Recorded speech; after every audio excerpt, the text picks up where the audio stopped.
কাজিনের বিয়ের দাওয়াত খেতে এসে শুনলাম বর পালিয়ে গিয়েছি। মেজো কাকা বাবাকে ধরেছি, তার সম্মান যেভাবে হোক রক্ষা করতে হবে। ফলস্বরূপ বলির পাঠা হতে হলো আমাকে। বাবা মা আমার ইচ্ছা অনিচ্ছা না জেনেই মেজো কাকার সম্মান বাঁচাতে আমার সাথে বিয়ে ঠিক করে ফেললো তাদের মেয়ের। খবরটা শোনার পর আমারও ইচ্ছা করছিল বরের মতো পালিয়ে যেতে, কিন্তু সে পথও বন্ধ করে দিয়েছে। আবার বুদ্ধিজীবী বাবা এমনভাবে বগলদাবা করে ধরে রেখেছে যেন আমি চোখের দৃষ্টি হারানো পথ ভোলা এক পথিক। শেষমেশ কোনো উপায়ন্তর না পেয়ে ছোট্ট থেকে যাকে কোলে পিঠে করে বড় করলাম তার সাথে বিয়েতে বসতে হলো। কি লজ্জা, কি লজ্জা! লজ্জায় ইচ্ছা করছে দুনিয়ার মায়া ত্যাগ করে ফেলি। কি লাভ এই স্বার্থপর দুনিয়াতে থেকে?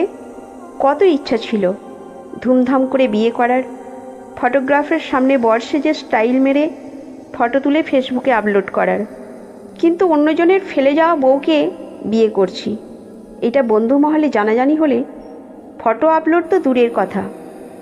বাবাকে অনেক করে বোঝানোর চেষ্টা করলাম, কিন্তু বাবা মা আমার এক কথার মানুষ। সে তার ভাইয়াকে একবার যখন কথা দিয়েছে তখন সে কথা দুনিয়া উল্টে গেলেও নড়চড় হবে না। যে মেয়েটা সারাদিন ভাইয়া ভাইয়া করে মুখ দিয়ে ফেনা তুলে ফেলতো সে এখন আমাকে বর বলে ডাকবে, আর আমিই বা তাকে না, আর ভাবতে পারছি না।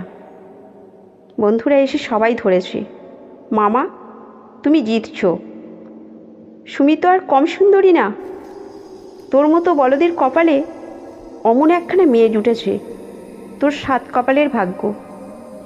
যা রুমে যা, নতুন বউ ঘরে রেখে বাইরে মশা মেরে কী লাভ?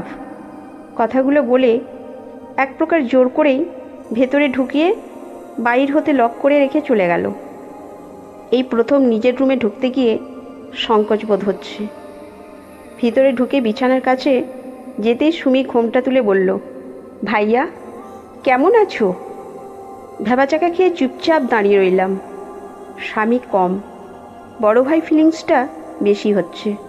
ইচ্ছা করছে মাথায় হাত দিয়ে আশীর্বাদ করে দিই। বড় ভাই হিসাবে এতটুকু তো করতেই পারি। নিজেকে শান্ত করে বললাম, আচ্ছা দেখো, এখন তো আমরা স্বামী স্ত্রী, তাই না? বিয়েটা যেহেতু হয়ে গিয়েছে আমাকে এখন থেকে আর ভাইয়া ডাকবে না, কেমন? আচ্ছা ঠিক আছে ভাইয়া। আবার পরদিন সকালে নাস্তার টেবিলে সবাই বসে নাস্তা করছি।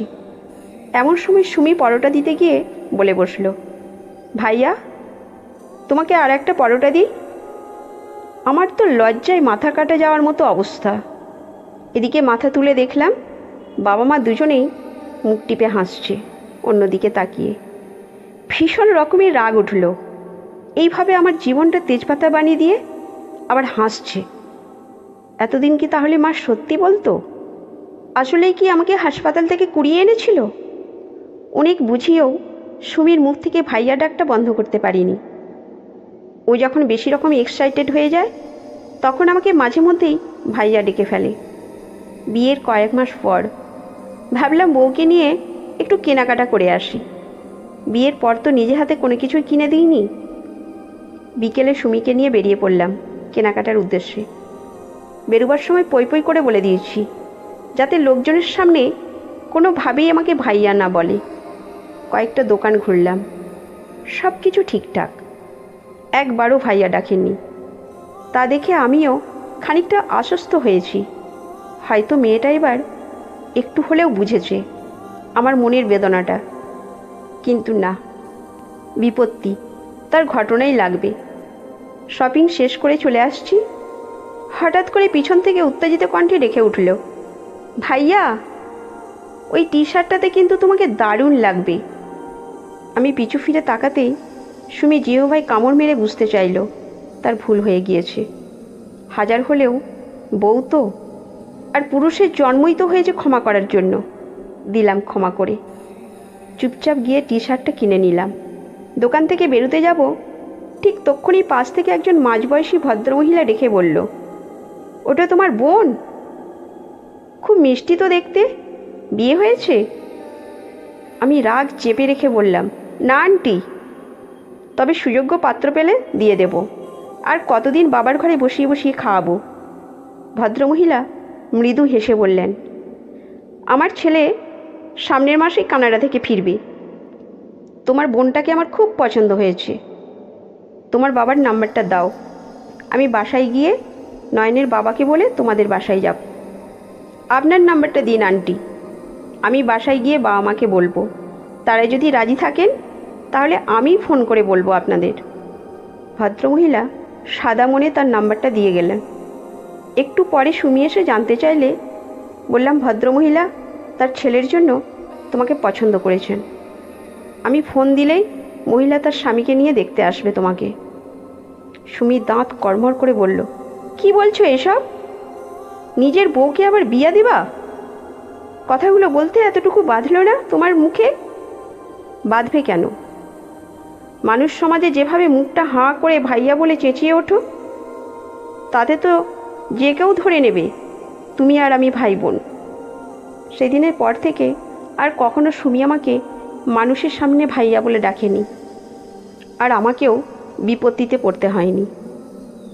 বিয়ের 1 বছর পর দোকানে খদ্দের সামলাচ্ছি, এমন সময় দেখলাম সুমি ফোন দিয়েছে। আমি রিসিভ করে লাউডস্পিকারে দিয়ে বললাম, হ্যাঁ বলো। ওপাশ হতে খুশিমাখা কণ্ঠে চেঁচিয়ে বলে উঠল, ভাইয়া আমি মা হতে চলেছি। কথাটা শুনে দোকানে থাকা কাস্টমাররা সবাই একজোটে বলে উঠল, কনগ্র্যাচুলেশন আশিক ভাই, আপনি মামা হতে চলেছেন।